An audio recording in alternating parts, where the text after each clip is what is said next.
I'd like to call this meeting to order of the Southern Nevada Enterprise Community for our June 9th, 2014 meeting. Okay, and just so you know that items on this agenda may be taken out of the order presented. 2 or more agenda items for consideration may be combined at any given time on the agenda or may be removed, or related discussion may be delayed at any time. Backup material for the agenda may be obtained from Beverly Bridges, City Clerk, at the City Clerk's office at 495 South Main Street, 2nd floor, or on the city's webpage at www.lasvegasnevada.gov. Are we in compliance with it? Yes, we are. Okay, and at this time, we'll go ahead and call the roll, please. Commissioner Goins-Brown. Here. Chair Neal, excused.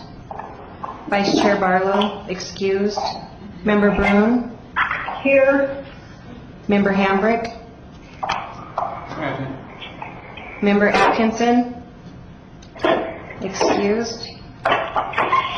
Member Leakley, excused. Member Young. Here. Member Summers Armstrong. Here. We have a quorum. Thank you. This is a time set aside for public comment during this portion of the meeting. If you'd like to speak on any item or would just like to come up, please state your name and address for the record. Okay, hearing or seeing none, we'll go on to our first agenda item. And that's going to be agenda item number 4 for possible action to approve the final minutes by the reference of the regular meeting of March 3rd, 2004. Do you have any questions or comments? Okay, I'll Move to approve. second. Already here. Okay, motion passes. We have to wait for the phone. People need to voice yes or no. And the people on the phone need to say yes or no. I'm sorry, I can't hear you. On item number 4, the minutes from the March 3rd, 2014 meeting. Any questions or comment regarding that item? No. We've already had a motion to accept and a second. Does it have to be voted? Can those persons on the phone go ahead and mute their mics when they're not speaking? It would probably help the sound a little bit. Mr. Armstrong, can you hear me? I got you. Okay, we call for the vote for item 4. Oh, in favor. Okay. That motion passes. Item number 5, a report by Mr. McGeechee regarding the summary budget status report for the Southern Nevada Community. All right, I'm sorry, Commissioner. Can we do one? Can those persons on the phone, can you mute your mics, please? We're getting a lot of interference over here. There you go. That was a yay vote. Summers Armstrong. Okay, thank you. We're okay to move on to 5? Yes. Okay. Item number 5, report by Mr. McGeechee regarding the summary budget status report for the Southern Nevada Community Project Fund. Thank you, Member Goins-Brown. The fund balance in the account is $1,273.25. $1,273.25. That is correct. Okay, any questions or comments regarding the balance of the budget? Okay, I take a motion to accept that balance. So move. So move to accept the report under Mr. Jeff McGeechee for summary budget status report.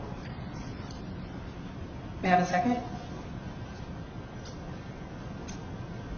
Second. Somebody second. Give me a second. Yes, second. Okay, those on the phone?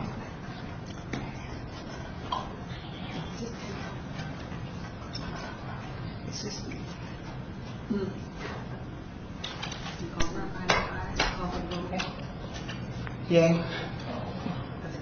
Call for the vote. Aye. Aye. Aye. Aye. Okay, motion passes. We're going to move item number 7 to later in the agenda. Can we go ahead and take it now that Board Member Armstrong is here? Wait till the chair's here. Okay, we'll wait on item 7. Okay. Item number 8, discussion for possible action regarding new economic development clinic at University of Nevada, Las Vegas, and possible connections to the SNEC by Eric Franklin, University of Nevada, Las Vegas. Hi, Mr. Franklin. Hi. Welcome. Thank you. Press go. Yes. Press go. So thanks for taking the time to meet or hear what I'm doing. I am a new faculty member at the University of Nevada, Las Vegas Law School. I've been here for a little less than a year. I have a history of, I started practicing corporate law. I quickly grew disillusioned of that because I didn't feel like I was doing any actual good. And I found one of the best ways to use my skill set was to go into academia and to help not only teach students how to become business attorneys, but also instill a responsibility of pro bono work and responsibility to the community in them while they're still law students. And so I am starting a legal clinic at UNLV, which will launch this August, will be when we get started. And what we're going to do is provide free legal services to small businesses and nonprofit organizations. Those legal services will be transactional in nature. So we already at UNLV have a fair number of clinics that provide litigation services. We have a family justice clinic, we have an immigration clinic, and things of that nature. But we don't have a clinic that addresses the needs of small businesses and nonprofits, folks who are not in dispute, and folks who have issues that do not are not looking toward a courtroom or are already in a courtroom. So what we will do is, as I said, provide free services to folks in the community, folks who are looking to start small businesses. We will help them form their business. In other words, choose what type of entity they want to be, a corporation, an LLC, an S-Corp, a benefit corporation, help them with any contracts that they need drafted, any contracts they need negotiated, leases, various permitting, regulatory requirements, things of that nature. That is all something that we would help with. Intellectual property issues, copyright or trademark, as well as simple employment issues. For nonprofits, we do kind of the analog. So it would be formation issues, helping them form with the state, but also helping the nonprofit get tax exempt status with the federal government as well. Again, contracts, helping the nonprofit stay in compliance with fundraising issues and things of that nature. I also find that nonprofits and for-profits often have overlapping issues. So the same thing that I just mentioned for for-profits being contract drafting, intellectual property, employment issues, all that would be there. So that's it in a nutshell. The services are free. We do not charge anything for that. The students in return get, I think, a fairly rich educational experience out of it.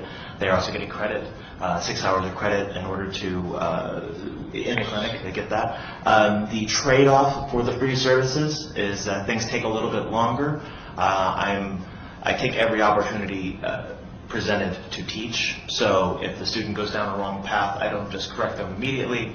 I try and help them figure out why it's the wrong path, and that can take some time. I like to tell potential clients that if they have an issue that could be resolved with a private attorney in a day, it'll probably take a student about a week. If it would take a week, then it'll probably take about a month. These things take a little bit longer, but ultimately I think it's worth it for both the educational experience and the experience that the client has. I had a clinic similar to this at the University of Denver for about 3 years before I came here, and to a client, they all had a very, very wonderful experience, and I'm looking forward to replicating that here in Las Vegas. Okay, any questions or comments from the board members? Dr. Young? Well, thank you very much, Eric, for, excuse me. Thank you very much, Eric, Mr. Franklin. So, are you with the Boyd Law School? Is this a part of their program? Yes, it is. Yes. So I was hired not only to start this clinic, but also to teach business classes. So this, I got here last fall, and I taught a small business law class, a more traditional law school class that was just lecture-based and to a large group. So I'm part of their business faculty, so yeah, yes. So you're with both the Boyd Law School and the business? Oh, no. No, you're with the Boyd Law School, under the, Yeah. under Boyd The Law business School, law the business group, law. yeah. Okay. And so your funding will be under with the Boyd Law School? That's correct. Yeah. Okay, This and- was, when I was hired, I was told it was a hard money position, meaning that I'm funded throughout my tenure. And so, yeah, we're not looking for money, at least not now. Wow, wow, what a nice service. What a nice service. And just finally, do you come out and speak to nonprofit organizations? Oh. To share with them a little bit, you or your research, not your research team, but your internship? Students, yeah. Yeah, no. Will you all come out? Yeah, we actually refer to them as student attorneys. And, yeah, I'm glad you mentioned that. I'm sorry, I didn't have notes. I always forget this part. We also give community presentations. Okay. Similar to what you're suggesting. I've spoken with some folks who are willing to host a presentation by my students to new and potential board members of nonprofits, to tell them what potential liabilities are, what your responsibilities are as nonprofits. I've spoken to folks at Clark County Schools to give presentations to soon-to-be entrepreneurs, students who are graduating, who have senior projects, who might need some legal services. So very, very open to that. And the students are prepared to not only give one-on-one client consultations, but they also know it's their responsibility to give those community presentations as well. Good. And then my final question, although you, this is a free service, and the service is open mostly to nonprofits and small businesses. I want to just get the parameters on. Do you do anything with, for example, like churches, church organizations who, they're not in the sense of nonprofits per se, but they are church organizations that are trying to do tutorial programs? I work with a couple of them. I work with the Ministers Alliance organization, and of course they always have issues. Yes, of course. No, the answer is absolutely yes. Okay. So small business and nonprofits, just the title, but we also, I work with artists, for example, and I kind of lump them into small businesses because if the artist is going to be successful, then hopefully they view themselves as a business. Also, I've been slowly collecting clients for the launch, and several of my clients are related to churches, either churches themselves or interfaith groups that are working together as a type of a larger community organization. So absolutely. One thing I mentioned, I kept saying free because I wanted to underline that we aren't charged legal services, but any administrative costs would be borne pass by it the on to client. them. Yeah. So if you were applying for for tax exempt status, for example, that's $400 or $850 depending on how much money you're bringing in, but that would be borne by the client. If you're starting an LLC and you have to pay $50 to the Secretary of State, that would be the client's responsibility. What about state tax exempt status? Do you support that as well? Oh yes, yeah, absolutely. Okay. And you said you're going to have a launch? I guess a launch makes it sound more official than it actually is, but our first class starts this fall. So the students start in mid-August, and that's when we will start actively representing clients. I am currently representing a few clients to get them ready for student representation, and also just to meet folks in the city and get familiar with it. But student representation will start officially in August, and I'm going to really ramp up client recruitment probably the beginning of July. So I'll start looking for a client roster about then. Congratulations. It's a wonderful service to the community. Thanks. Ms. Armstrong, you have a comment? If I could, sorry, this is Nancy. I just have a comment. So I had the wonderful privilege of working with Professor Franklin over the last few months, and I invited him to come speak to us because he's really good at what he does. I'm really excited about the clinic, and I think this will be an incredible resource and an opportunity for our community. So, and Professor Franklin is a collaborator, and so I think he's, as he just mentioned, he's, interested in working with our students and our nonprofits and businesses. So I hope we can spread the word about this great resource in the community. So thank you, Eric, for coming to speak to us. Thank you, Nancy. It's my pleasure. Hi, this is Billy O'Neill. I can hear you, Assemblywoman. Go ahead. Okay, so I'm calling in on my way. Okay, thank you. Board Member Armstrong, do you have a comment or question? Well, I do have a question. I wanted to know, is any of the activity that you expect to do duplicative of what we find with the Pro Bono Project or any of the other free clinic information that's out there and under the bar has? Those of you who are on the phone, can you mute your phone so we're not hearing all the background noise? Thank you.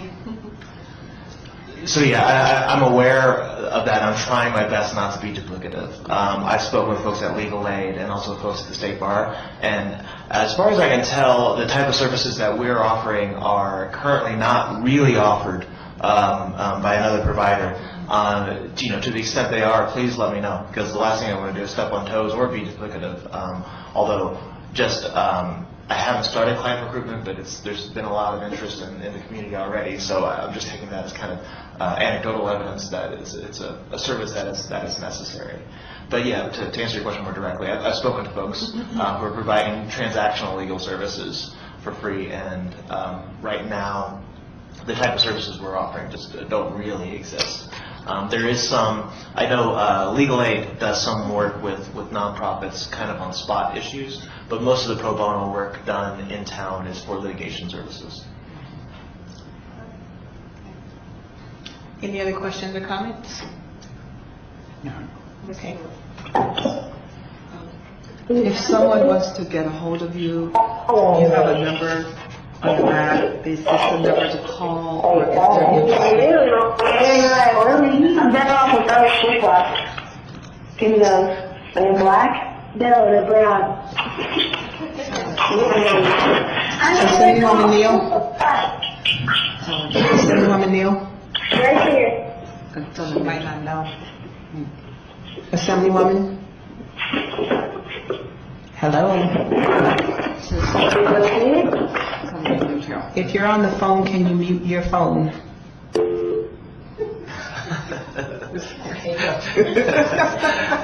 That might work as well. So yes, the number on the back of the brochure that I handed out is the number to our clinic generally, but I also have my business cards, and I'll hand these out. But if you know someone who might be interested in being a clinic client, there's also a URL that's on that brochure and on my business card. That's where the application is. It's a really quick 2-page application that's basically informational. And as soon as that comes in, I set up an interview where I meet with a potential client and we chat about their legal needs and make sure that they're appropriate for student representation. They know what they're getting into. Like I said, things take a little bit longer, and that we can't do litigation services. But yeah, I'll hand out these cards as well. Thank you. Oh, sure. I can give you several. Thank you very much. Thanks. Okay. Thank you. We are going to move on to item number 9. Dr. Tiffany Tyler, Nevada Partners, regarding the Las Vegas Promise Neighborhood Initiative.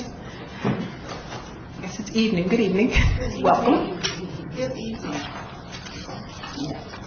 I'd like to begin by thanking this board for your support. Without your vision and leadership, the work would not be continuing, and it has. As a result of not only the resources you've committed, and in particular, Dr. Linda Young and Assemblywoman Neal have been instrumental in some of the next steps that we're taking. So I've provided for your review a brief overview or status report of where we are, as well as a recent initiative that we adopted. So I'm pleased to report that since our last meeting, that we've continued to apply for resources to support the work, including a research grant, an outside agency grant, as well as an AHEAD grant. While the research grant was not awarded, the other grants remain outstanding. I'm pleased to report that on 4/30, we actually conducted a site tour of the Los Angeles Promise Neighborhood Initiative community and its grantee. And we're pleased to discover that many of the resources they have used to secure not only a planning but an implementation grant to the tune of over $30 million are the same resources that we are already leveraging here in the community. Moreover, we thought that a significant barrier to us securing an implementation or planning grant would be the state of our data sharing And I was also surprised to discover that they are at the end of the first year of an implementation grant, and that's subsequent to having a planning grant, and they don't have an established MOU with the school district. So what you see is an awardee that not only received over $500,000 to plan a promised neighborhood where we're doing that work, but also was awarded that money and without that being in place. So that may not be a barrier for our community. Some of the things that we discovered as a part of that discussion was that they were leveraging partnerships with the local university, and we already do that to provide free mental health services for individuals. That they were leveraging AmeriCorps Vista grant, which United Way allows us to leverage that for our resources. That in many respects, that instead of having like an established framework, what they're really doing is what we're doing here, which is leveraging the resources that they already have in the community. So they identified a group of partners, asked the partners to indicate what services they were already providing either in or near the schools in the area, and then asked them to report out on what they do at the end of each month. And not like new programs or services, they're literally counting whatever services they're already providing to those families. Through a similar process, we could easily do that and have began asking all the collaborative partners to report on the families that they're already serving through their existing services. So in many ways, our work here locally is mirroring what funded Promise Neighborhood Initiative partners are already doing nationally. So we were very pleased to see that. You'll also note that this past spring, that the Obama administration released an initiative called the My Brother's Keeper Initiative, which is really about responding to the local needs of boys and young men of color in a few key areas, in particular literacy, employment, education, health, and housing. And as a part of that, we saw the alignment to the Promise Neighborhood Initiative's core areas and were more than willing to support.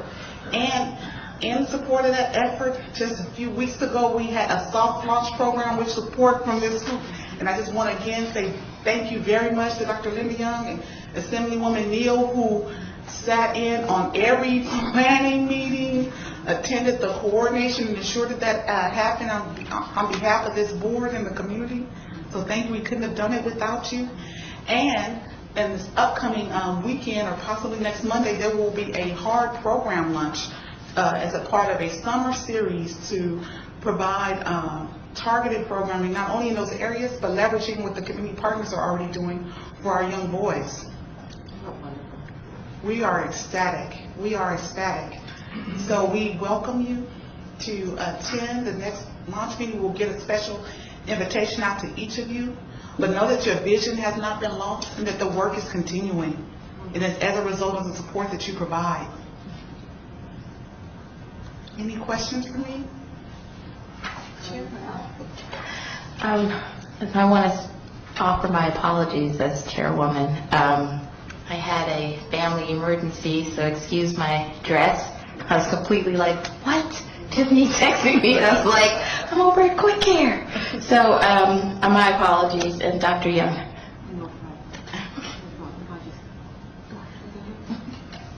Well, first of all, I'm just glad you're safe.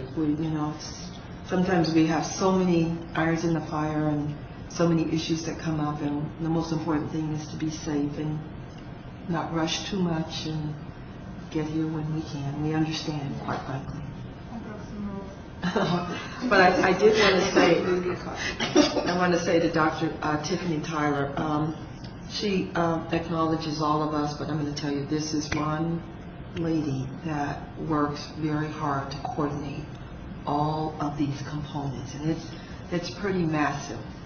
And she has just done a yeoman's job pulling everything together, because all of us are probably like octopus. We got 8 tentacles going in 100 directions and keeping all those balls up in the air at the same time and rotating them. She does a wonderful job. The soft launch, I thought, came off really well. We're trying to coordinate, and there's always glitches as you do anything, so it's a good thing. but we're really trying to move forward with the Saturday event. I'll work with the school district. You'll let me know, and whatever I need to do with the school district, we'll do that. We're in the midst of massive graduations for the school district. I just left. I was able to call Assemblywoman Neal to let her know if I could get here, I was going to get here after my graduation. And it finished about 10 to 5, so I hopped on over here. One thing I'd like to recommend down the line, as we hear about different events, I want to let you all know the Tuskegee Airmen and the Organization of Black Aerospace Professionals are having an event this week teaching young men of color primarily how to fly aircrafts. And that's at Rancho High School. They started today, and they have a simulator at Rancho High School, and they're taking these young men and women, by the way, up in planes at Nellis and over at McCarran. So Friday, if your schedule permits and you have a minute to come by, or you can go by any time during the week, but go to Rancho starting about 9 and maybe stop in and see what they're doing. But Friday at 2 o'clock, they're having an awards program. And if your schedule is open and you can come by to Rancho and look for the flight simulator lab, please come by to see what this organization is doing to help young people get involved in the aerospace industry. Typically, these are young people that are not necessarily available or have those opportunities. So it's part of the Tuskegee Airmen and OPAC, Organization of Black Aerospace Professionals. It includes pilots, it includes even astronauts, and it includes all of the aerospace technology field. So I just wanted to throw that out. And Dr. Tiffany, thank you for all your hard work. And let us all know what we can do to continue to support your efforts. It's absolutely phenomenal. And you're absolutely right. What happens here it mirrors exactly what they're doing. Maybe, I don't know, I won't say better, but I would like to think better. But at any rate, thank you for that hard work. Any additional comments? Yes. Okay. Dr. Tiffany, when do you expect to hear on the other grants? Do we have a deadline or a projected date for the other grants that we're waiting on? So in the case of the outside agency grant, that still remains outstanding. That has varied from year to year. Could come as early as July 1, but we have not received notice. And in the case of the AHEAD grant, it was recently submitted, and the projected project timeline for that is actually October 1, so possibly over the summer. In the interim, we continue to leverage in-kind services to continue the work, but we don't have a hard timeline for either of those. And then as other initiatives come up or there's opportunities to leverage, we're doing so. So one case in point is the University of Nevada, Las Vegas, and as a part of a mentoring program evaluation grant that was released under the My Brother's Keeper initiative, submitted a proposal to establish a mentoring program that would leverage what is happening under the Promised Neighborhood Initiative, and in particular Department of Juvenile Justice Services in their diversion court. And they may hear this fall about that. But the complement to the Promised Neighborhood Initiative would be that participants who are being served under auspices initiative would have benefit of their mentoring program that would be housed at the diversion court.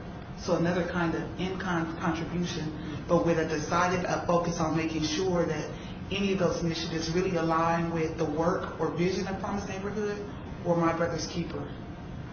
Okay, sounds like some good things are happening. How are we coming along with the efforts to quantify this data? We talked about this at the very, very beginning, and I know that the legislative session will be coming up next year, and we're going to have to show some statistics and some data. And so how are we doing? Because I see some overviews, but I'm not seeing specific numbers.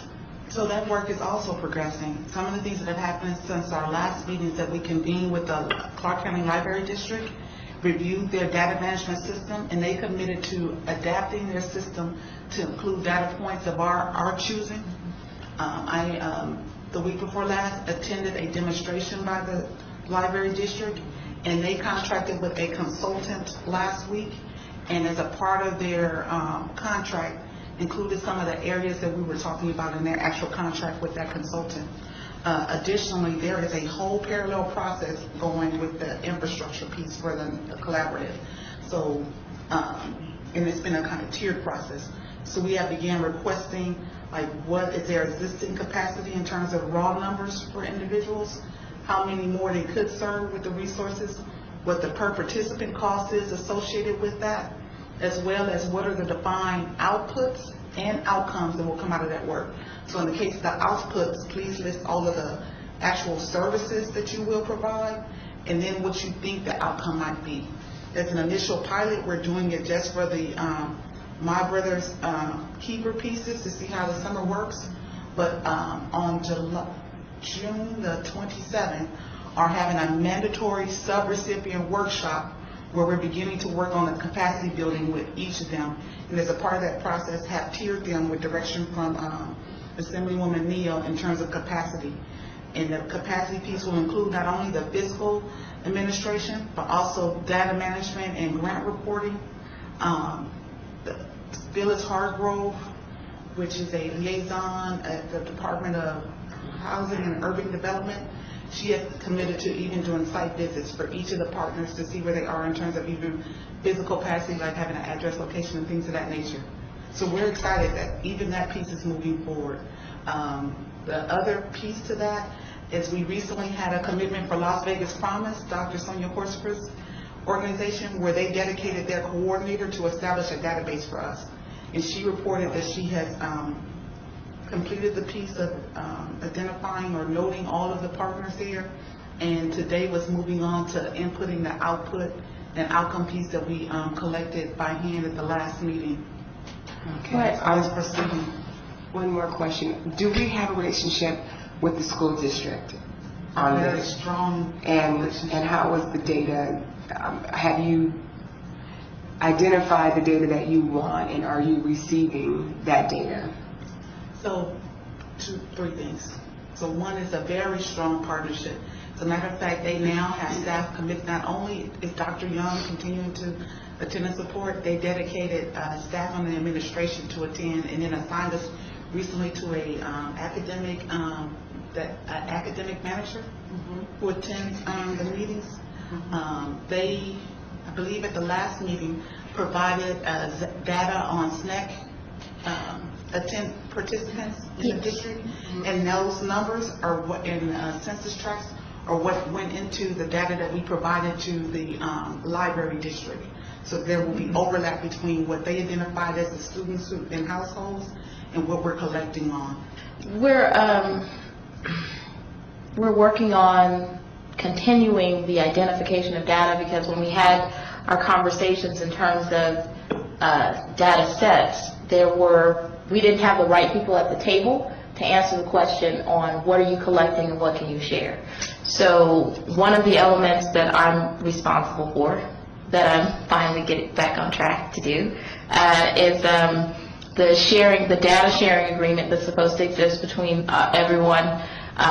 What are the expected data components that are supposed to come from those individual groups, the expected framework, I guess you could say, the scope, and how that, I guess, the 7-layer cake, what it's supposed to look like. So I got off track for a couple of weeks, clearly because of my election, but I got back on track kind of this morning with putting some, I think I'm going to use what we did with, I did an event, a schedule or an event planner for My Brother's Keeper in terms of what are the expected outcomes and what kind of data we expect to see. So if you do an event, that's just an example, like if you do an event, let's say there's an event in July, and you say that you're doing third grade literacy, and you did a series of workshops. Number one, what were the challenge indicators that you were expecting to deal with? What are the 2 or 3 indicators you were expecting to examine? What are the outputs, right? And then what were the solutions or strategies going forward that you have projected that you're going to include? So there has to be a tiered way in which I think we engage ourselves, because we don't want to be redundant, and we want to make sure that whatever is done using a data set, meaning you understand that the gap in services is that 3rd grade literacy. In CCSD, they're not running a summer program. Let's just assume that's the gap, right? So you're doing a service of actually providing a 3rd grade literacy program, but your element, right, is that you're only going to you're going to deal with the approaching standard emerging development child, right? And so from there, what strategies have you implemented, and how will you show your gains? And that's just kind of like the mindset or the idea of where we're expecting to go, and hopefully by August, we'll see that manifest in an actual document where we can show, here's what it looks like, here's what we collected, and here's what is expected from all of these members that are part of the promise.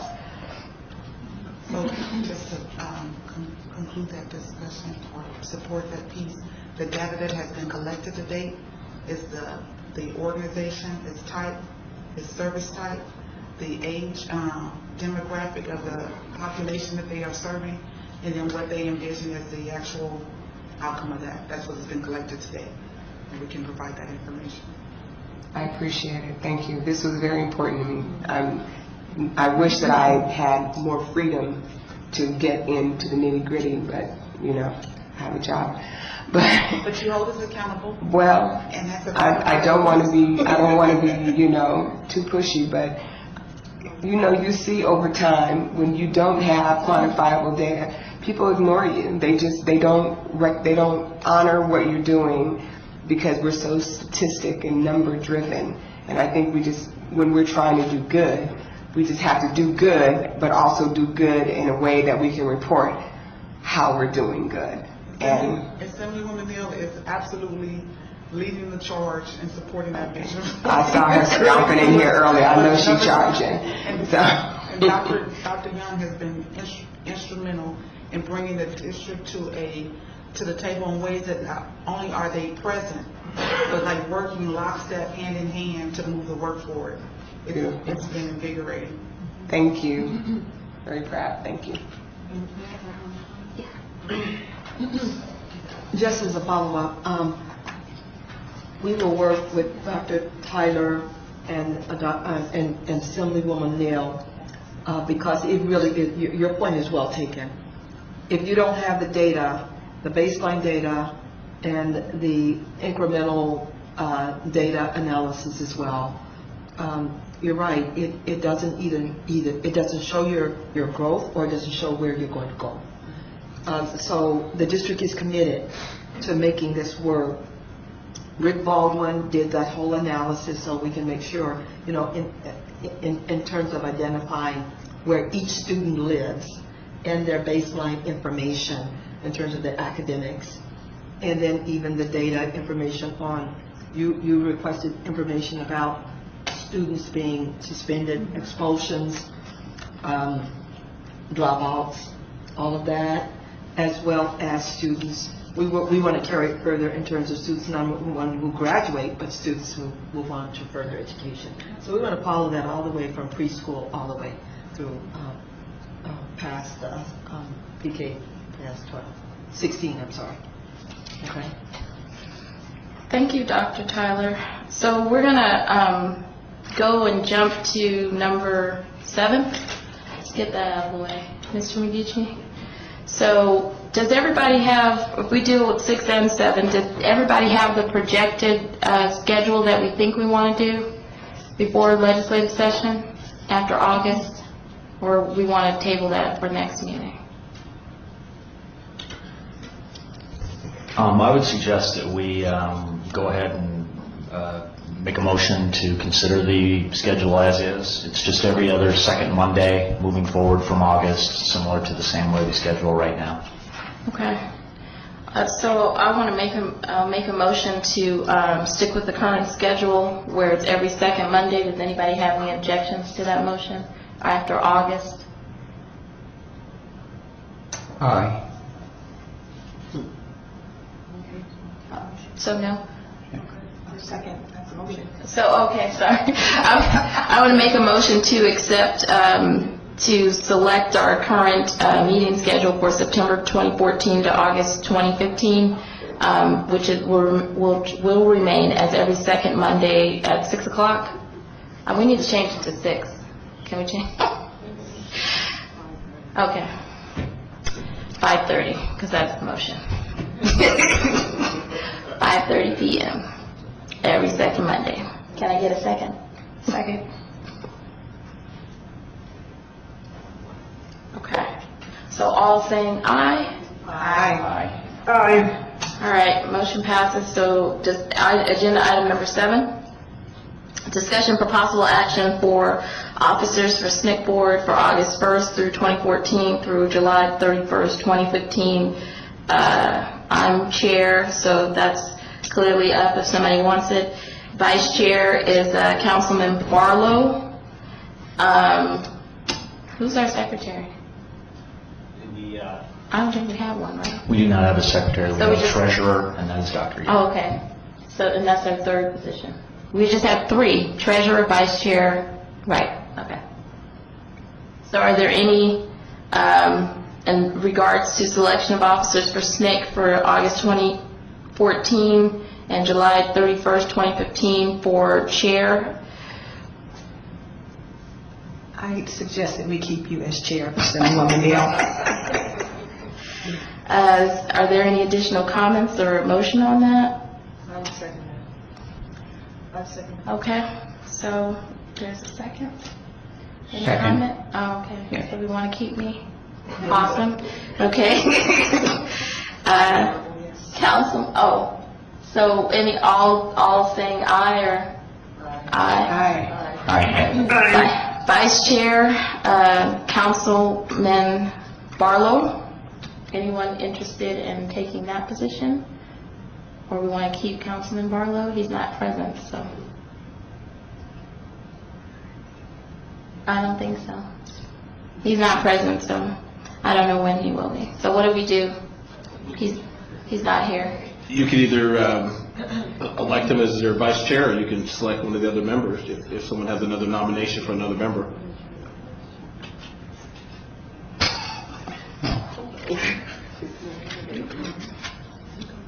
You can hold it to your next meeting, either way.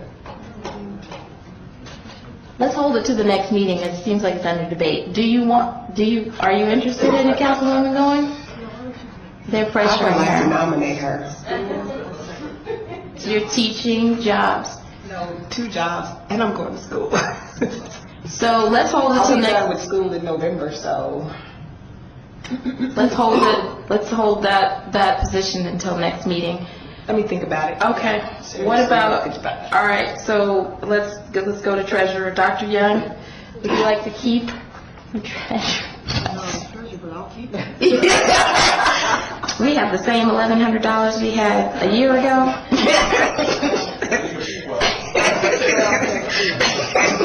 And I'm very. Oh, we made interest. Very frugal. Okay, so make a motion to keep Dr. Young as secretary of SNEC from treasurer from of the SNEC board from August 2014 to July 31st, 2015. All in favor? Aye.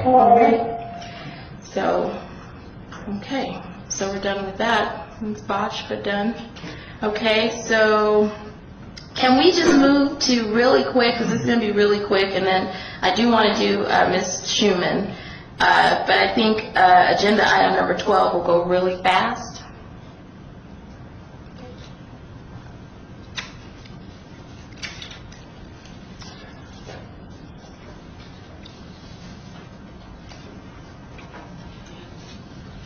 The information I have for the, I'm sorry, you want to go to? She can go ahead and sit there. It'll be quick. No, Yvonne, you can sit there. It's going to be quick. So did I. No, I'm going to go. Discussion of possible action regarding the update of the SNEC Community Economic Development Plan. That's agenda item number 12, right? Yes. So basically where it was left at the last meeting is we were going to bring this forward and just have the item on the agenda to formally, I guess, the board to have an opportunity to speak to it and make the motion and or take action to move forward and finalize, or to finalize your direction, I guess. Okay, so can you just give a quick update of where we are so then they can know exactly where we're headed to and why the strategy committee, I mean, I can quickly explain it if you want me to. Sure, if you'd like, I could get into the strategy committee along with the actual plan itself, which is the following item, if that pleases the chair. With regards to the plan itself, it was created in 2009 and has not been updated since. The plan does not have a stipulation necessarily that it be updated annually. However, the legislature does require an update on the SNEC board biannually, or every 2 years, I guess. And to that end, the board has expressed some interest in moving forward to update the plan. So as part of updating the plan, the next item, item 13, let me just read this. In order to apply for U.S. Department, or excuse me, the board has expressed some interest in applying for EDA funds and pursuing that as an option. So, in order to apply for U.S. Department of Commerce Economic Development Administration EDA funding, a planning organization such as the SNEC board must develop a comprehensive economic development strategy for a geographic area or district such as the 9 census tracts that make up the Southern Nevada Enterprise Community and have it approved by the EDA. The SNEC plan as it currently exists is essentially that planning document, if you will. However, it has never been submitted to the EDA. Rather, it has just been used as a working document within the board and within the community. For planning organizations, or in this case the SNEC board, they are responsible for appointing a strategy committee to develop a SEDS, then submitting the SEDS to the EDA. So in other words, this board is a planning organization for the 9 census tracts, and in order to submit and or update the SEDS plan, the planning organization, the SNEC board, needs to appoint a strategy committee outside of the board itself, and then the board would have oversight into that. Board members can participate on that committee. It is not mutually exclusive or anything like that, but that is the structure that EDA has put in place. The strategy committee is the entity identified by the organization as responsible for developing, revising, or replacing an existing plan or SEDS should you decide to go that route. So what happens is you delegate the authority to do this to the strategy committee, then they act on your behalf, and as I mentioned, different board members can be on that committee as well. The SED committee the SEDS or strategy committee must represent the main economic interests of the region and must include private sector representatives as a majority of its membership. That is 51%. So, the SEDS committee itself that you have before you right now should include the following: public officials, community leaders, representative of workforce development boards, representative of institutions of higher education, minority and labor groups, and private sector individuals representing companies and or the community as a whole. So that's essentially what you're looking at in terms of the agenda item, which is to appointment of a strategy committee to be responsible for revising the SNEC community plan. So are there any questions about what the strategy committee is? Because we need to make a motion. So I want to make a motion to create a strategy committee so we can move forward this economic plan to be looked at by the EDA. Excuse me, before you go forward, do you have a list that we are going to pick from? Yeah. We've actually created a list of names. We've been going through and reaching out to them, trying to find out if they're even interested. I can have Mr. McGeechee send over a list of names. We have how many? 6? I believe There are currently 5 names that have been discussed, and that is very preliminary. It does not.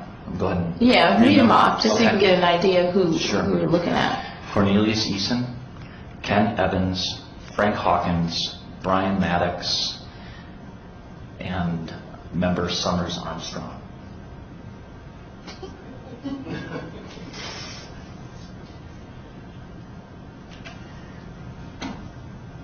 Okay. You look surprised. I'm not surprised. I'm not surprised. Mr. McGeechy did speak to me about this, and the caveat for me is I don't get off work until 5:30. So we would need to meet either on Fridays, which is my day off, or in the early evening like we do here, 5:30 or shortly thereafter. I'm totally interested in doing that, but I also think that we might want to consider some new voices in this so that we get some new perspective for what we want and need to get done. And I'll leave that right there. Any additional comments? I don't disagree with new voices. I just, trying to find, well, I think they can be found, but it's about time, the essence of when we want, because I gave a deadline of August to have the plan updated and information inside that we were going to be looking at. And so we were taking some of the, I guess, the most skilled in terms of knowledge on economics and how much we would have to educate them on what we need so that we could say, okay, this is what we're doing, this is why, here's the framework. And if you have some people that you know we can just throw right in the middle of something and they're going to say yes, I'm game, they need to say yes by next meeting. I mean, we have no women, clearly. I mean, we have plenty of open opportunity for women in the private sector to jump in. Which, according to the report from Ms. Schumann that we're going to hear about later, are extremely underrepresented. And I think that it's really important that we look for diversity, not just as far as women-owned businesses, but also ethnically as well. Our community is changing a little bit. And I think that we have to take into consideration that if we're going to be comprehensive, we have to reach out in a comprehensive manner so that we can get cooperation. If we want cooperation, we want input, if we want to affect real change, then we're going to have to get diverse voice. I totally agree with you. City of Las Vegas and City of North Las Vegas are working in partnership to help create this plan, to update it really. And it's been really fast moving parts. And so we just have to move fast and get what we need. So, and we're also trying to get people who support the idea and who don't want to come in with their own agenda and stall us out, because then we have to battle their personal agenda versus the general agenda of what we really need to see done in the North Las Vegas, Buena Vista area, which is part of our focus, is to try to get some development done and at least have a plan, something in place, because we've never actually had an economic development plan that we got approved by the feds to say, hey, we actually think we know what we want to do, and here's who we're doing it for. So I'm open. So maybe we need to talk about the strategy committee some more, have further discussion, but I would suggest that members definitely reach out to Jeff and send names and emails.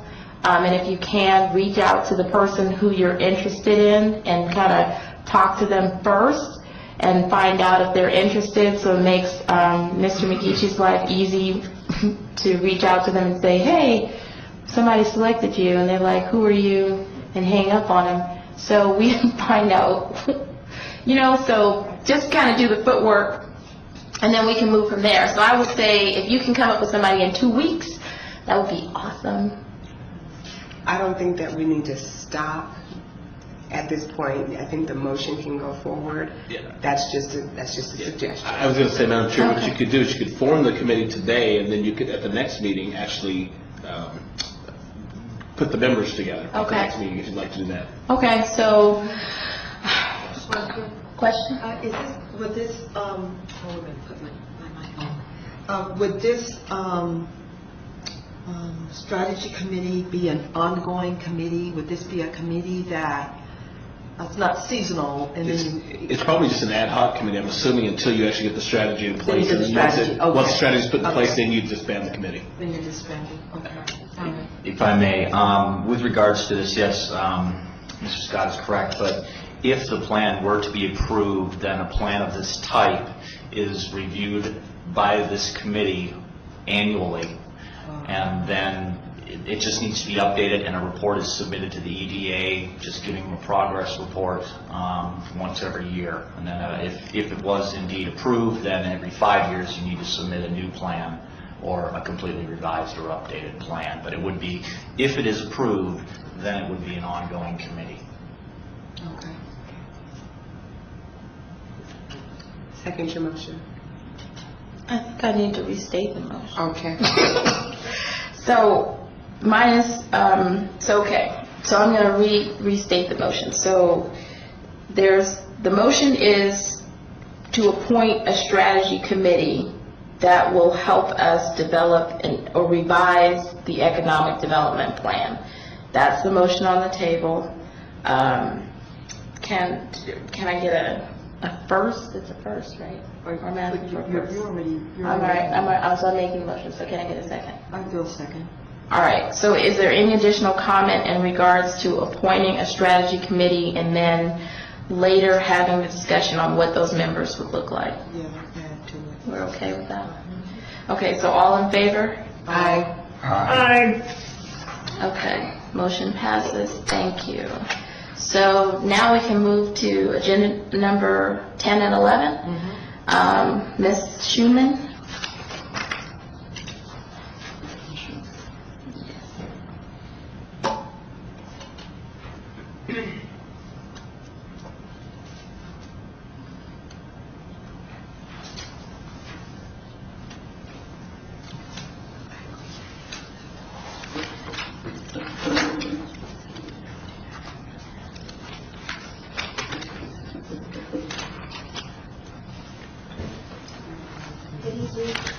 Good evening.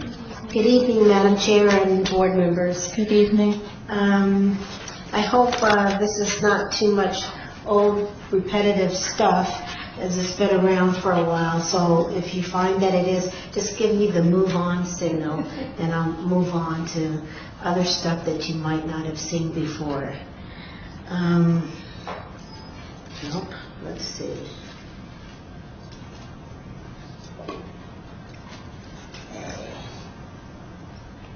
So, I've got a lot of documents here and a lot of slides, and the first part is just an overview of the disparity study, why we do it, generally what it found, and what it means for us, what will we do with it at NDOT. And just as a practical matter, NDOT conducts a disparity study because of a Ninth Circuit Court opinion that basically says we have to. So all of the states that are within the Ninth Circuit basically have to conduct disparity studies in order to set DBE goals on projects. If you don't do that, then you can't set DBE goals on projects. You have to have a race-neutral program and basically hope that contractors will use DBEs. So the court basically held that state transportation departments must have actual evidence of discrimination in our transportation contracting industry to constitutionally administer a race-conscious goal program. And so disparity study provides quantitative, useful information for us to make decisions about the future operation of the federal DBE program. It tells us whether there is discrimination in the marketplace or not discrimination in the marketplace. Not necessarily is there discrimination being conducted by NDOT in particular, but in the marketplace in general. And that includes in housing, in lending, by contractors, all over the marketplace. And it also helps us set what our overall goals should be for DBE participation. And we use an outside consulting firm to conduct the review, and that's a good thing to do, to have outside eyes looking at what it is that we do, so that we don't pat ourselves on our back and go, oh, we're doing a great job, and that might not be the best way to examine our policies and practices. So, Ms. Schuman, can I stop you? Yes. Just because, just generally, so I just want to ask the board, are you guys familiar with the history of the disparity study? Okay, so can we skip, let's get to, okay, we have the disparity study. Governor found out what was in the study. You had a period of time where people had to give their final comments. What, that ended in October? Is that October? yes. Yeah, okay. And then Governor said, okay, here's some things or solutions that I think we're going to try out or support. What ended up being the supported findings that he was going to move forward with legislatively or some kind of support? Was there anything that came out of that? When I remember I watched the meeting and they had their transportation board up north, and they were talking about the findings, and they were talking about what was in the findings, and he was like, oh, you know, this is not good, and then it was like, okay, so then what did he say as a statewide agenda that he was going to support in terms of the finding? What policies or new policies is NDOT now implementing because of the disparity study? So I think you're referring to the September 2013 board meeting, and at that time the governor had only seen the executive summary, which is something that's included in your packet. He had not seen or read the disparity study, and so generally he said he supported our proposed DBE goal of 7%, and that he supported us taking steps to make sure that women and minorities got a fair share at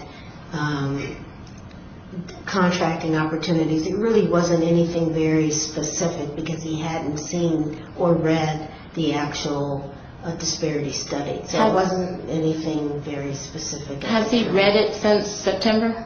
I couldn't personally Okay. speak to that. So here's what I want to know. In the findings, there were specific things that said that, yes, there is disparity. Okay. It pretty much proved and established what the original report said, and said that this has been consistent behavior for 10 years or more? Okay. So now, knowing that there was disparity only with certain groups still, and then women-owned businesses actually were at parity, right? White female-owned businesses were at parity, so they were no longer a disparate group? No, actually, they far exceeded their actual availability as it related to construction contracts only. When it came to professional services, engineering contracts, they weren't being utilized at all, just as minority businesses weren't being utilized at all. Okay, so but the whole point of disparity is to make equal or to have parity within the subfields or fields within construction. That's right. So parity would be 100 on the parity scale, and white women businesses were over 200, so they were more than double the utility one would expect. And blacks parity was? Around 30. And Hispanic? Around 78. And Asian? Was there a small population of Asian was Yeah, counted? I'd have to look at the number for that, but it was low. Because they're a small percentage of the work anyway. It was low. Right. So then, knowing that the law says that you must a remedy must be narrowly tailored to deal with the issue, right? And if you have narrowly tailored and you have a remedy for one group, that group is supposed to move out, so then that the other two groups who are not paired, who are not at 100, then the remedy then applies to African American and Latino. That's what the statute says, or not the statute, but the law, constitutional law, right? You have to have a specific remedy that's narrowly tailored to meet such and such goals. So where are we at in terms of parity with those two groups? What's the strategy on the table? Well, we're increasing our efforts to do more contracting with the African American and Hispanic DBEs. So how are we dealing with the bonding and the licensing limits that they're saying is a natural barrier that's not a statutorily discriminatory pattern, but was also cited in the disparity study twice? The licensing or contracting issue is not within our control because that's the contractors board, and that's a legislative issue. It would take legislation to take away the contractors board ability to limit the amount of contracting that contractors can do. We're fairly unique as a state in limiting contractors' ability to contract by dollar amount, and most other states don't do that. So if there was legislation to remove that authority, that in itself would have a big impact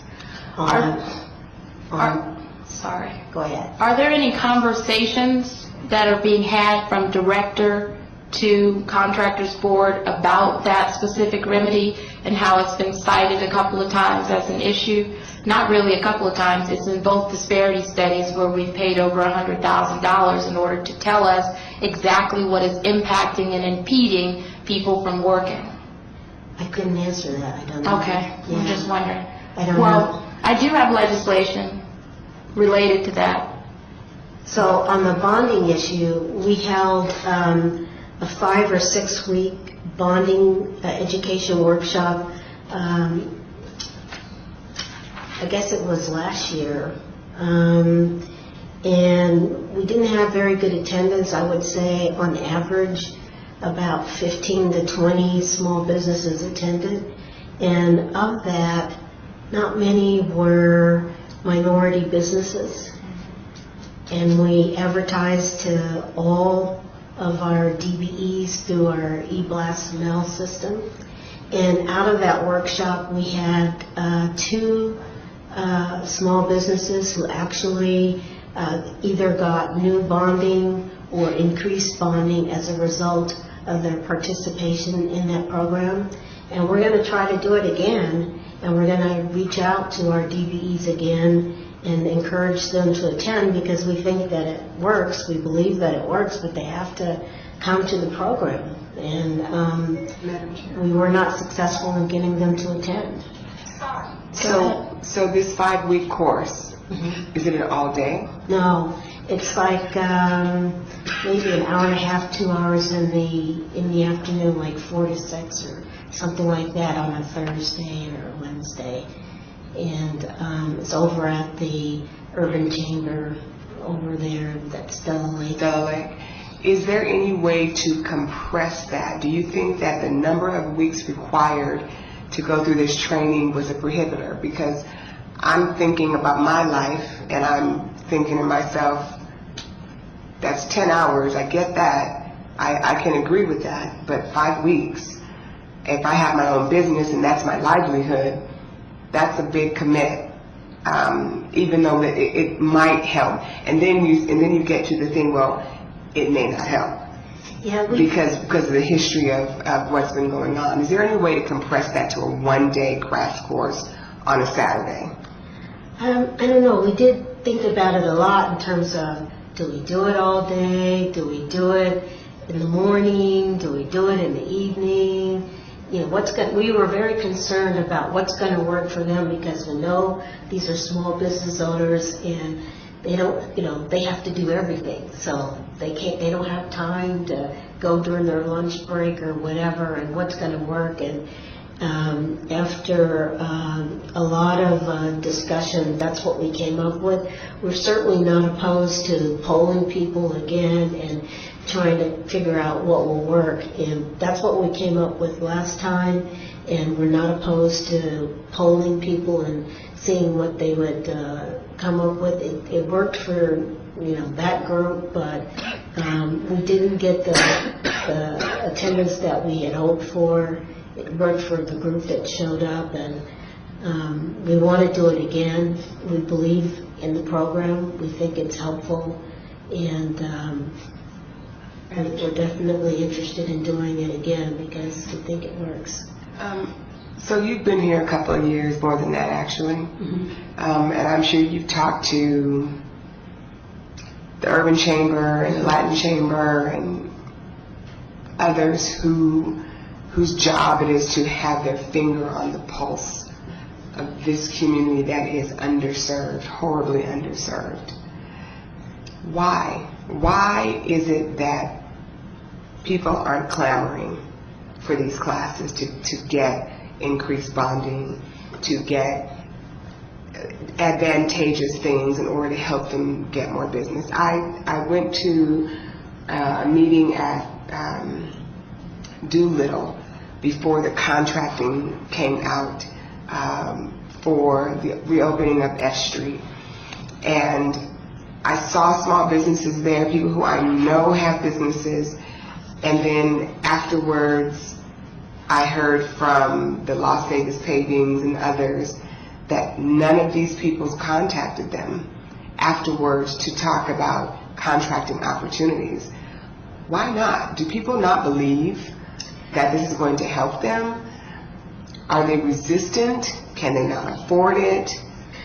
What's the prohibitor? I have to tell you that I have found that very often people do not show up for the things that are being offered, and I don't know why.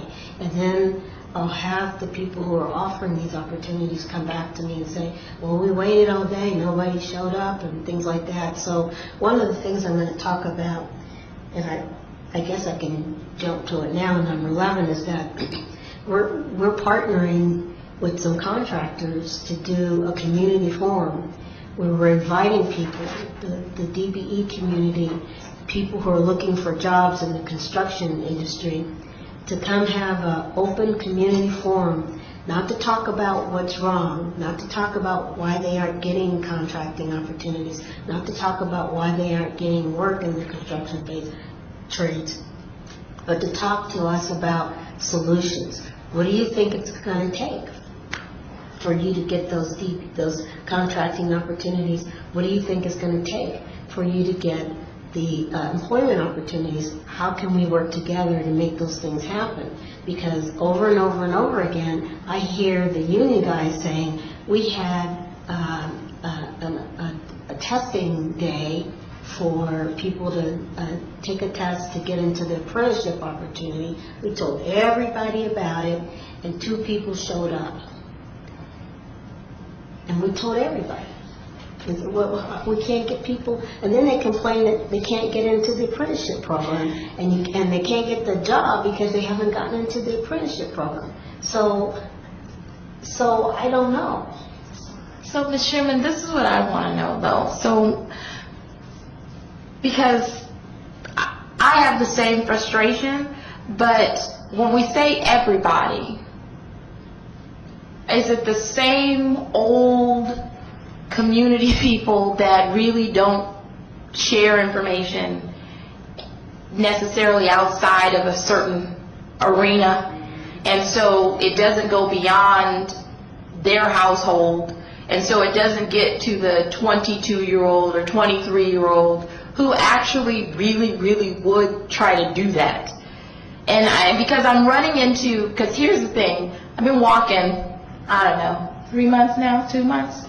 And I swear to goodness that the age group that's unemployed, that is looking for work, is 22 to 26.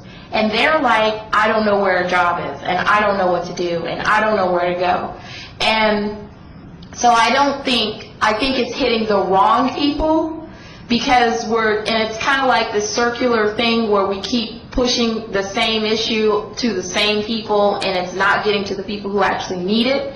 Because there just came a point where I just had to take a flyer, I had to take what Workforce was doing, I had to call Clintine and say what you got, and then walk a neighborhood and hand out a flyer and put it in their actual hand.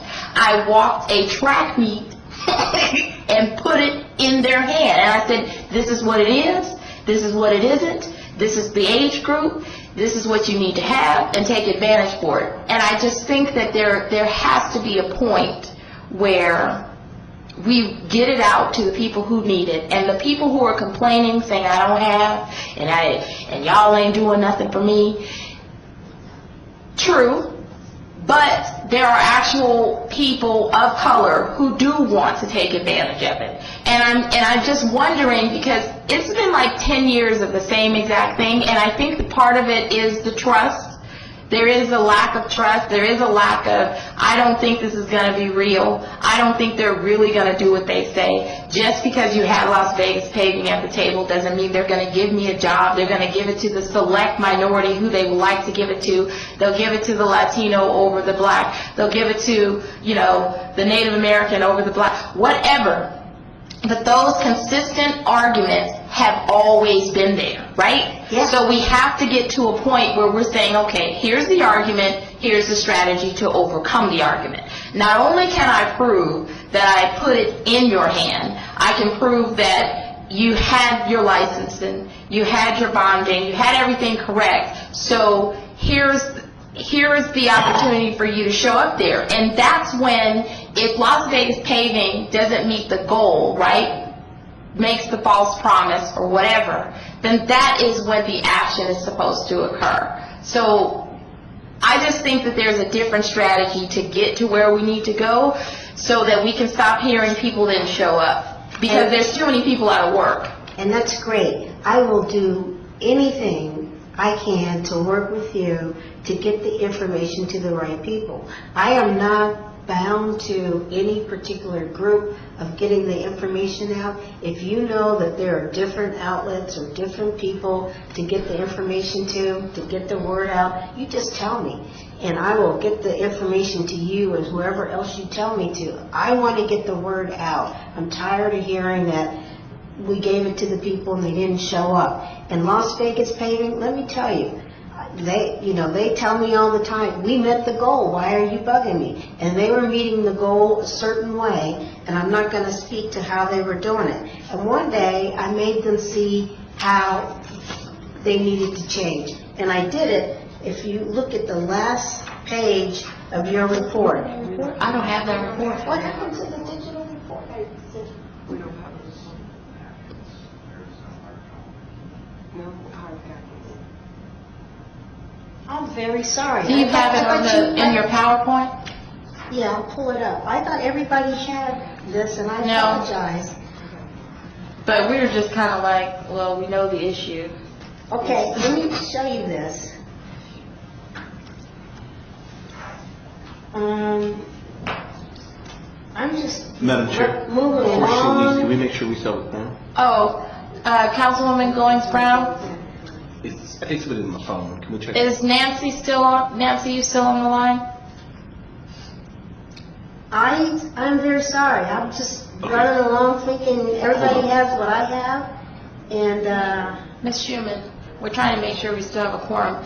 Jeff, is there any way to call Nancy and see if we can get her back on? Yeah, we're gonna wrap. This is the last thing. this is going to be hard to see. Let me see if I can.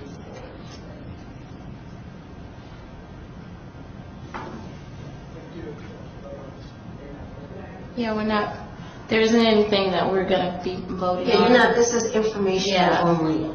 Okay, Yeah. so we're good? Yeah, this is the last item.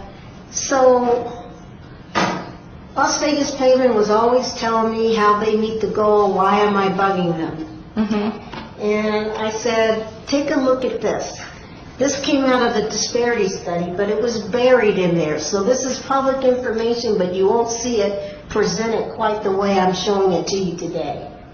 And what this is a snapshot of the dollars NDOT spent with our contractors between 2007 and 2012. It's about, on 100? well, you're not going to be able to see all of the different stuff I'm trying to show you. So they spent about $3 billion, and about $500 million of that was with Las Vegas Paving, if you count the 3 different lines they're on. This line, and they're on, where's this other line they're on? They're on a couple of lines. What page are you on? I'm going online again. It's the last page of your packet. And then, when you break down that money, that even just the money spent with Las Vegas Paving, which is about $500 million, and you look at that money for that same period of time that was spent with African American DBEs, it's $1.6 million. Wait a minute, so it's a total of how much? I know. 3 billion?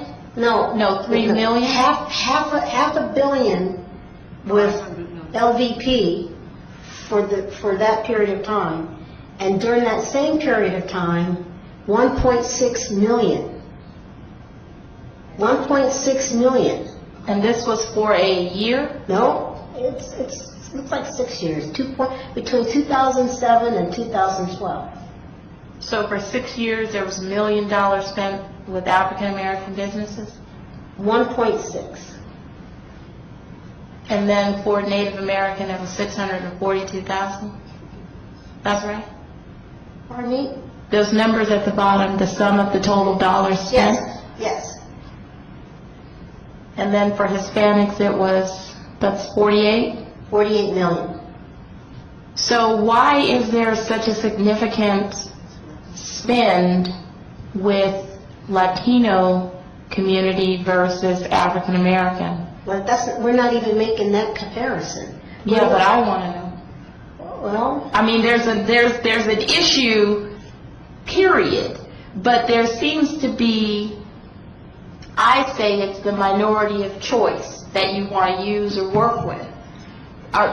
Do we just not have what we need in the African American community? We don't want to do the work, and so, but there's an abundance of Latinos. You can't sustain an African American business community when you're only spending $1.6 million with them over 6 years. So there's a natural attrition. Right. You can't sustain a business community. When Las Vegas Paving saw that's when they knew what I've been trying to tell them all along.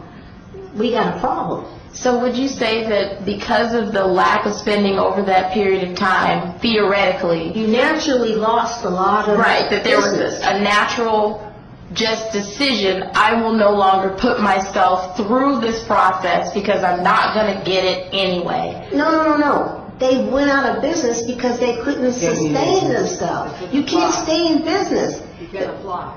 You can't stay in business. Can I just, my math is not great, but the difference between 48 million and 1.6, that's like 40 times. Well, my math's not that great, but I don't think it's 40 times. Okay, so maybe 30-something times? Maybe 30. I don't know. My math's not that great. That's a lot. I don't know. But forget that. So the comparison is with Las Vegas Paving. That's not even 1% of the money that if Las Vegas Paving had just given 1% of their contracts to African American DBEs, they would have made way more money than that. But they didn't even give them 1%. So what was Las Vegas Paving's response after you showed them this information? Wow. And then what was their solution?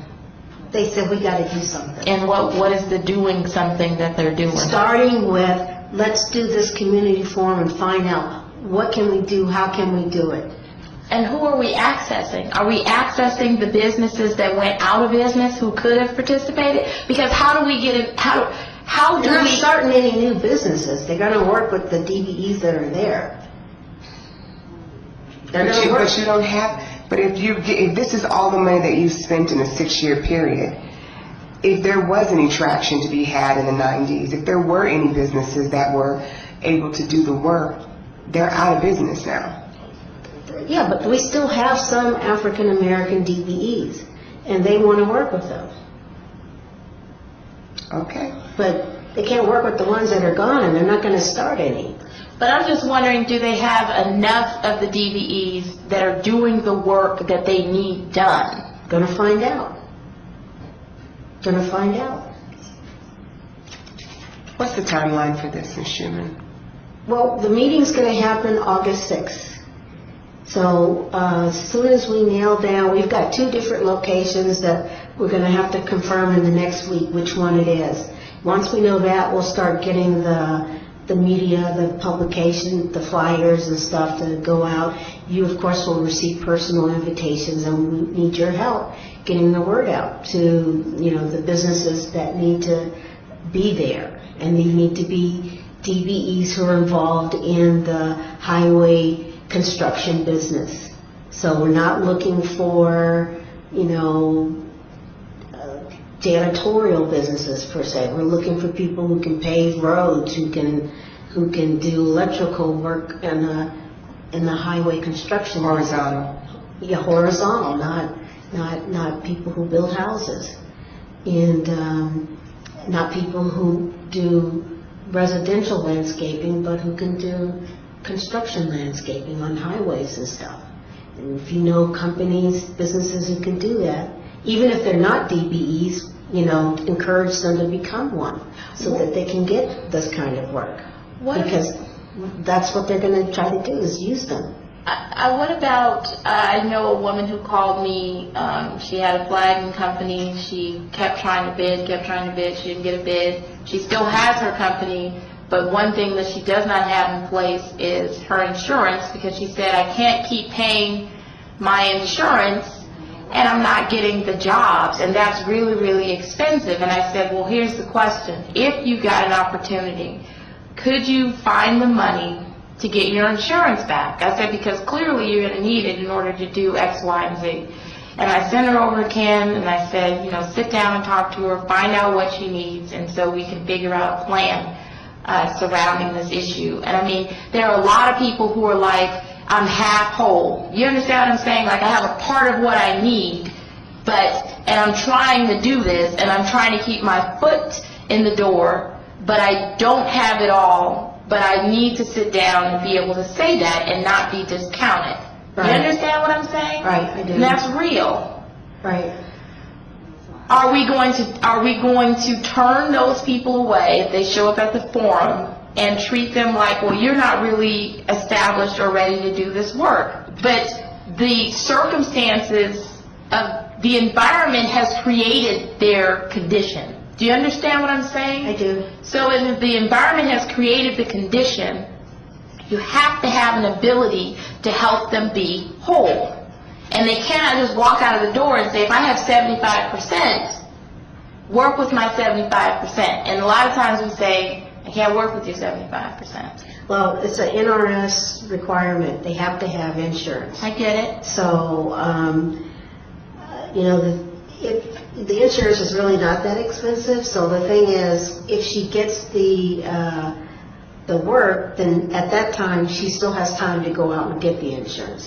And it's about, I don't know, $200 to get the $1 million worth of insurance. So that's what you're saying is, at the time of the application... Well, she's got her DBE. No, that's not what I mean. Oh. If you are a subcontractor on a bid, Mm-hmm. you don't have to have the insurance when your name is inserted as a subcontractor. Or do you? The prime may require it. Okay.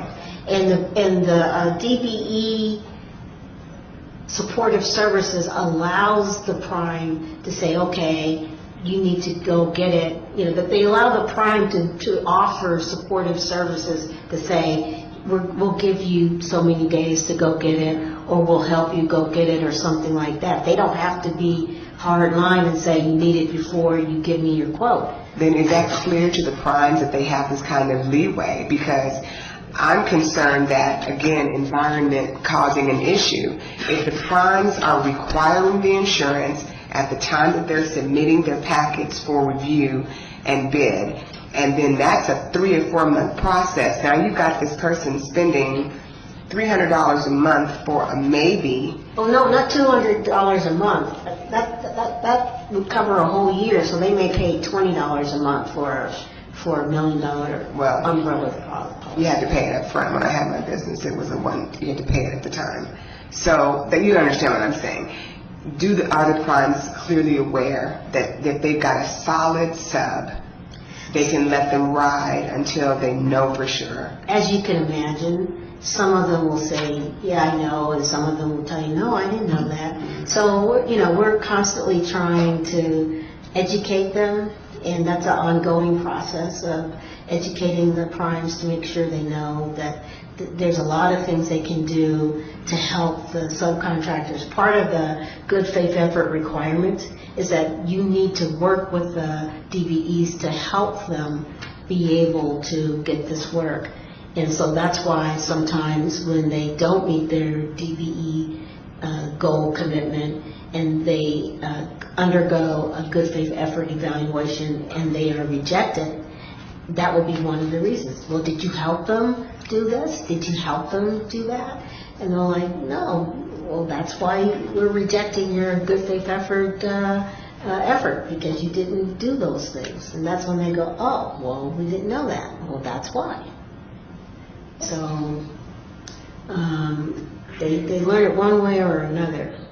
Ms. Schuman, for the next meeting, can you come back with, I want to see, and this is me asking for it, legislatively, if you could get top 3, top 4 pieces of legislation that would help you do your job better, that would help NDOT perform better, that would help deal with the prime contractors in terms of expected taxpayer behavior that we would like to see. What would that be? Because there's coming a point where either there needs to be state policy, county policy, or some type of either, maybe there's supposed to be a lawsuit that uses those disparity studies as fodder to try to deal with the discriminatory patterns that existed in the state. But something has got to change. And the fact that we keep hearing these stories, and I heard these stories before I was even elected, and now I'm hearing it again, and then I'm hearing it with new faces, and I'm hearing it, I don't want to hear anymore. And so I just want to know, what are the solutions? Legislatively, what do you need to see? And so we can at least make a gauge between Assemblywoman Bustamante Adams and myself to determine if we're going in the right direction with some of the legislation that we have. Because we're coming at the problem, but I'm thinking we're missing some side elements that maybe we need to throw into the legislation so we can start building camaraderie around, because some of the same issues you're talking about are in alignment with this RTC dollars, because people are trying to get the fuel index tax dollars, and some of the same arguments are being made on that side. And there's this push to keep that county money flowing, but there's no push on the NDOT side to have an actual equity in terms of taxpayer money. So that's what I need next meeting. I don't need the 411. I need the solution. I need your suggestion. I already have an idea, but I just want to hear it from NDOT, and I want it laid out. And I want support. Come legislative session, those bills hit the table, and you know for a fact that disparity is in the study, and it's been cited twice. And I hear garbage that's sitting up there and people backdooring and backpedaling in the committee. Oh, it's going to be hell to pay. You hear me? Because I'm fresh out. So keep in mind, there's a huge difference with the RTC situation and ours, because that's state money, so they can mandate that it go to local firms. We can't do that with NDOT because it's federal money. Right. They can mandate that it go to small businesses and minorities and women. We can't do that. Well, they actually can't mandate. They actually have a strong preference that came from the commission. Right. But it's not mandatory. They don't have, what they have is just the commission presence saying, this is what I expect to see from you. Right. But there's no mandate in law. There's still the, I won't say Croson, but there's still an issue in terms of what looks like a set aside and what is not a set aside. And they still have to carve out, what are you specifically remedying? Right. And the fuel tax dollars are not set out in that way. And I don't know how far back they want to go, because I think the last thing was 95, right, when the county was sued. And then their RVDAC committee that was supposed to have been collecting the information on how minority firms have been used is not necessarily credible as of yet. There are parts that are accurate and parts that are not accurate. So the data line that was supposed to have been created, right, in order to prove that there was a discriminatory pattern or behavior since 95 has had holes in it.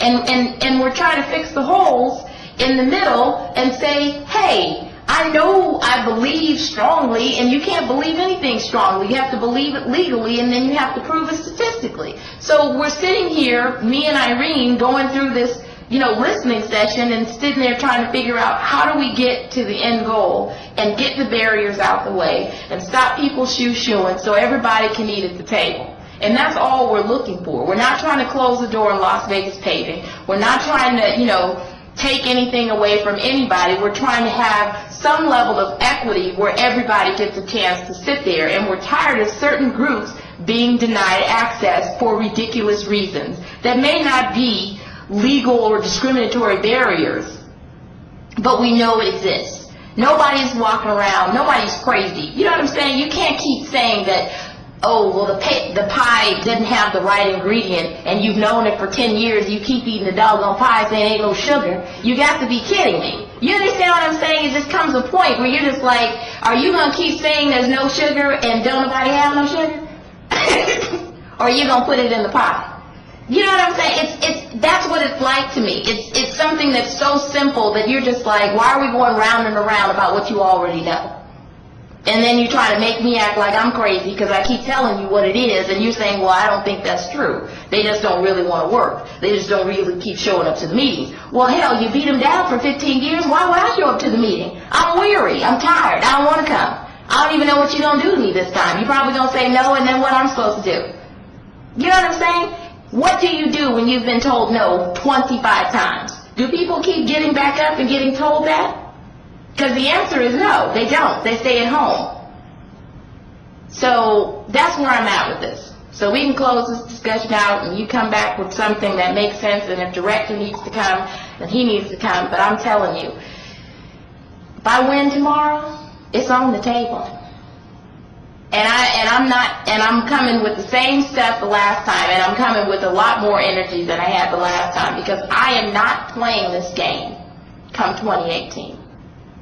So that's my 2 cents.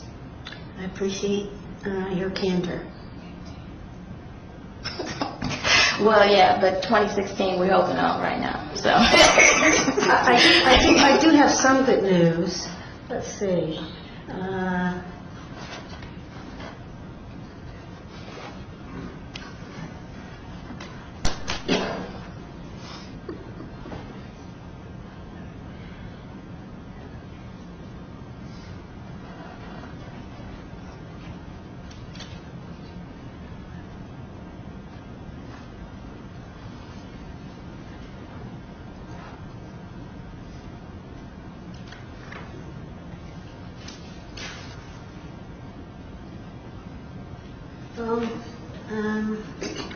Don't see the document in there, but just to give you a brief summary, for fiscal year 2013, 8,121,950 $51 went to DBEs. Actually, those went to no, it went from $8 million to $15,158,610. So it went up almost double from 2012 to 2013. So that's good news. And That that's is about- good news. Yep. We just want to continue the trend. So, Okay. we're closing. Dr. Young, we're getting ready to adjourn. So I think I'm the sorry, attorney... can I make one comment? Yeah, Ms. Brown? Yes. So I just wanted to let folks know, I don't know if you know this, but Las Vegas Paving has actually hired a diversity consultant, Lorraine Marshall, and she's actually talking to community groups, talking to different folks, trying to figure out from like a systematic perspective what are some of the barriers. And so I think for a future meeting, it might be helpful to actually have her come in and share with us what she's learned. I know she's talked recently about the entrance exams, the fact that, folks applying for the apprenticeship programs just can't pass remedial math and English, and so how can we work with the community college to try to, have different modules so that folks can pass those apprenticeship exams. So it might be helpful to have her come in and share with us what she's learning that could inform legislative recommendations as well. Yeah, Lorraine is working with Jim Barker and I on the community forum as well, so. Yes, and she told me that, actually.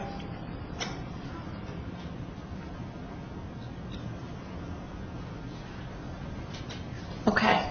So are we good if we keep Dr. Young? Yes. Okay. So Dr. Young, we're gonna adjourn so we can keep.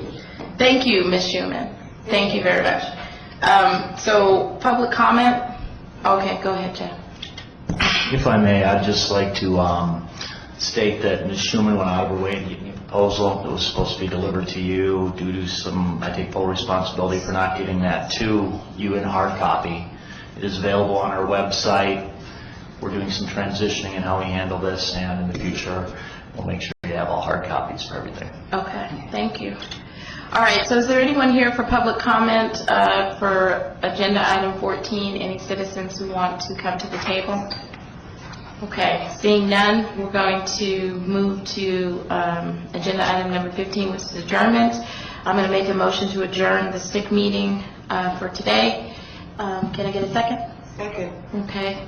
All in favor? Aye. Aye. All right. So this meeting is adjourned. Thank you, guys.